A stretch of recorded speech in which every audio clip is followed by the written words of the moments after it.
Back with us on the SportsMax Zone. Mental health and its impact on peak sporting performance has been a topic of discussion for the better part of a year. Last year, 2021, tennis superstar Naomi Osaka made headlines when she withdrew from the French Open and Wimbledon, citing the need to take care of her mental health. This was followed by the USA's star gymnast, Simone Biles, pulling out of the team competition at the Tokyo Games because, in her words, quote, she wasn't in the right place mentally to perform difficult and often dangerous skills. The unprecedented action of Osaka and Biles brought to the fore the issue of mental health in athletes. But one criminally overlooked discussion is the impact of mental health struggles on the coaches who prepare champion athletes. These are the people responsible for what experts say is the most emotionally intense job that does not involve life or death decision making. Coaches are people too and are prone to occupational burnout and struggles with stress. So, how do they cope? And can they avoid the effects of stress? To help with this discussion, we're pleased to be joined by sports psychologist, Dr. Olivia Rose. Dr. Rose is also a sports director and founder of ONR Sports Consultancy. Dr. Rose, welcome to the SportsMax Zone. Thank you for having me. Good. The issue of burnout of elite level coaches, is it, as the children say these days, the TikTok generation, is it a thing? Is it just a thing, or is it real?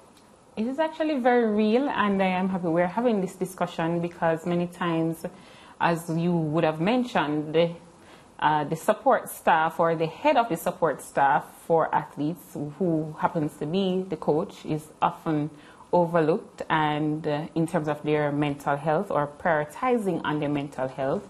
So an athlete can say that they are not in a good place mentally, but a coach cannot say that because clearly there goes his or her career based on the amount of things that they are required to do and the multiplicity of roles that they play. So they are not just the coach with an athlete. Sometimes they are friends, sometimes they are parent, mentor, transportation person, and so on. It varies, and taking on all of these roles, not putting aside time for family and friends, or putting family and friends way on the back burner is a real precursor for them developing mental health issues. Is there a difference in how the afflictions you speak of affect coaches of athletes in individual sports, so the tennis players, the golfers, and so forth, relative to how these things afflict coaches of team sports, football, basketball, cricket?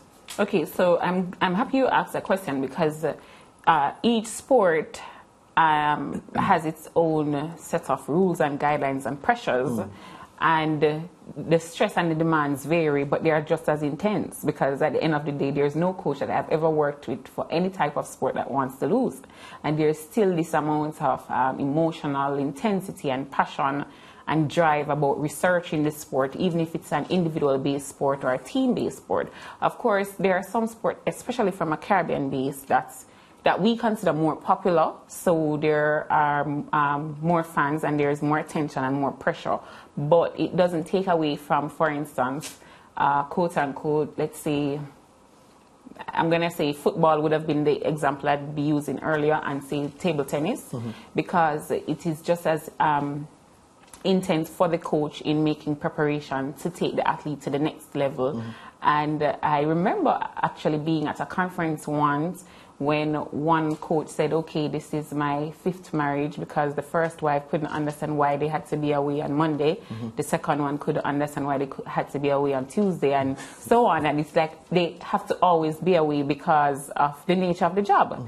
And the coaches aren't the only ones, but I'm happy that the attention is being brought to coaches, because those who support athletes and the support staff behind the scene really sacrifice a lot, and sometimes they exhibit a lot of unhealthy mental traits that they think is normal and that goes untreated.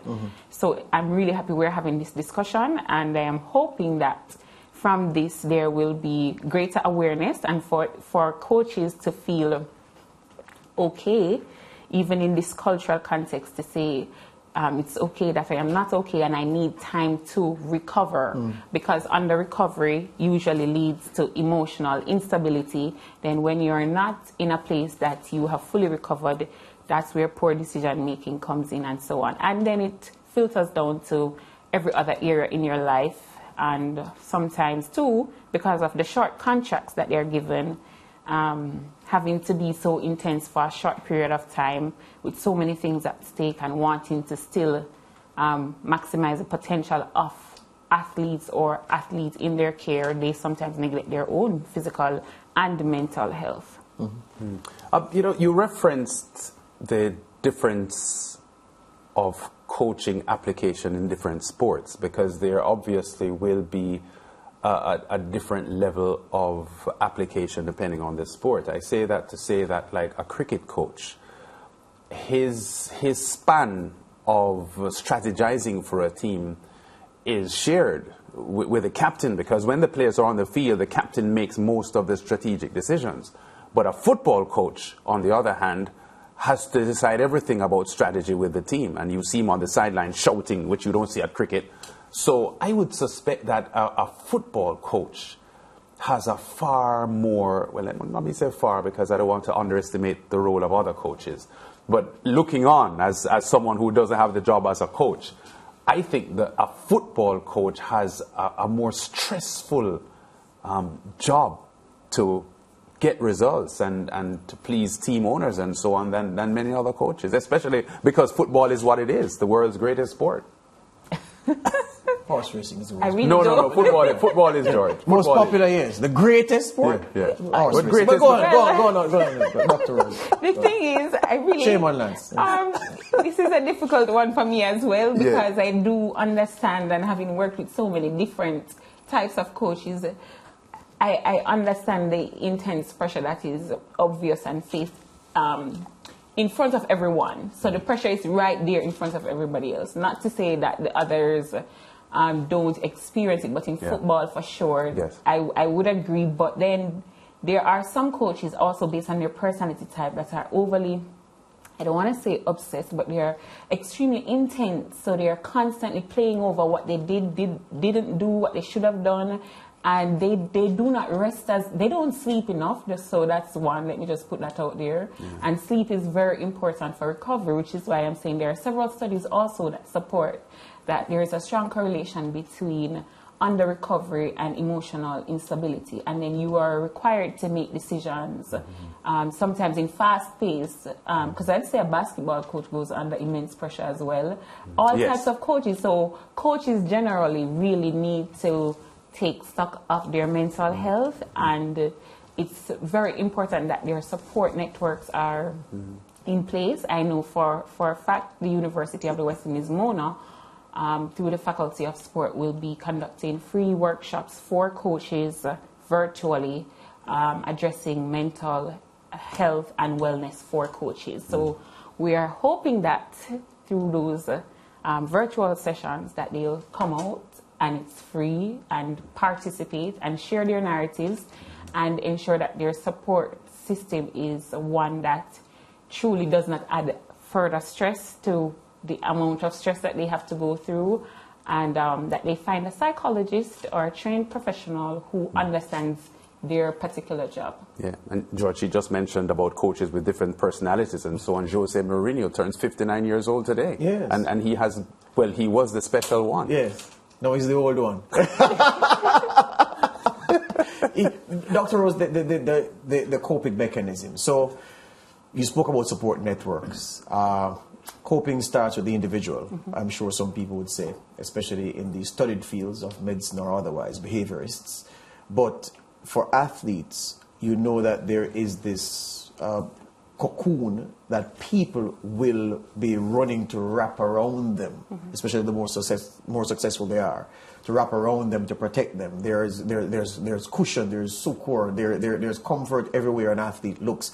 People who are trained and paid to take care of them. Where does a coach go for that? where's the coach's cocoon? Who will wrap it? Where's that support network? Well, I just said it. Yeah. No, go on. Yeah, it's a soundtrack to your argument, Jeff. Yeah, yeah. What happens is that they should seek the help of trained professionals in the area, and it's okay to have a psychologist. No, man, here's the thing. I know that's what you said. Here's what I was asking. Here's what I'm saying. Yeah. Here's what I'm getting at. Right, so when I asked where it is, I was asking it rhetorically to invite the comment along the line of, the reason so many coaches struggle is because it isn't readily available. In the same way that we saw Naomi Osaka at French Open and Wimbledon. It is readily available. For coaches? It is readily available, Yeah. but it's okay for the athlete to say they're having a mental breakdown, and it will even be seen as strength. Yes. But it's not okay. We haven't broken that stigma yet that a coach can come and say, I'm not okay, I need some time to recover, and I am going through this particular issue. Because remember, coaches primarily train athletes to be tough too. Yes. So that is one of the reasons why it's not that it's not readily available. It is readily available. It's just that it takes a lot of extra balls and courage to say, I need some support in this particular area as a coach, because you are the supporter. And no, the supporter, the main support provider, needs support. Question for you. What do you think the reaction would be or should be to a superstar athlete finding out that their coach is going to therapy sessions to handle stress? That their coach is sleeping using tranquilizers or whatever, or taking medicaments to fall asleep at night. What kind of relation, what does this do to the dynamic of coach and athlete for you to find this out? And that's why I'm happy we're having this discussion, because nothing about what you said sounds anything easy to do. Because I can tell you all of what and how the athlete should respond, but in reality, it comes off as a sign of weakness. And a pity, and and perhaps damages the relationship irreparably. So how is it that coach telling me this and they can't do this? But at the end of the day, we're all humans and we all need support. And to seek support is actually a very courageous move, and it shows that you want to be the best version of yourself, both mentally and physically, in order to. And I want to challenge one thing you said in the last moments we have. You said, and you would know, that the support structures exist for a coach to get the kind of facilitation for problems that athletes have. But I'm saying, if the coach moves to engage these services, isn't that a coach asking to be fired? And because this is a reality of the profession, and this is a hazard of the profession, is it that a lot of coaches who are in longer term or longish term relationships with athletes, that they're internalizing a lot of the pressure that they're under and making things worse for themselves because the profession frowns on a weak coach because fans frown at a weak athlete? But a weak athlete will be excused more, or weak in quotation, in terms of not being able to handle a situation mentally, or just saying I need time out for my mental health, is more embraced than a coach. That's the point I'm making, But that is why we are now starting this conversation. We are now having these workshops. So let us see. So therefore, coaches are human beings, just as athletes are. Exactly, just as all of us are. Okay, so I may be cruel. All of the support staff who work with athletes, including the sports psychologists, including the sports nutritionists, we all need support, including the sports journalists. Lance is under stress. Lance, imagine this. Kevin De Bruyne at Manchester City is going through some bad form. And you hear that City say, okay, you know what, we're going to send Kevin to seek medical help. And, we wish him all the best. We're going to give him 2 weeks leave to go back home to Belgium, to hug his family, to play with his dog, to say hi to his neighbors, and come back, re-engaged. You hear that Pep Guardiola is back in Catalonia. He's gone to see a specialist because he has... What does that tell you about Pep Guardiola and his management of Manchester City? Well, I think Dr. Rose is trying to advance us, George, beyond the narrative that you're presenting. No, but I understand what you're saying. Because it would be viewed differently. It would be viewed differently, George. But here's where the nub comes. De Bruyne's frailties, and I know that's not the political correct word, but it communicates what I'm saying. De Bruyne's frailties, we're told to embrace them. We're being forced to embrace them. Cut him some slack. He's human too.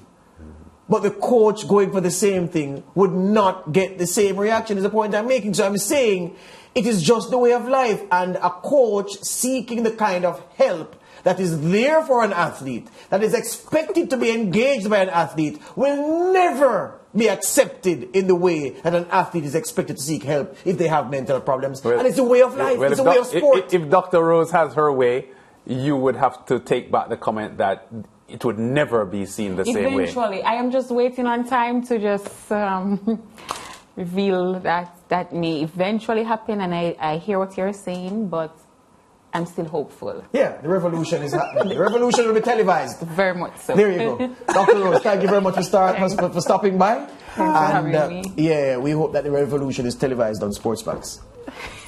There you go. Back with more after the break.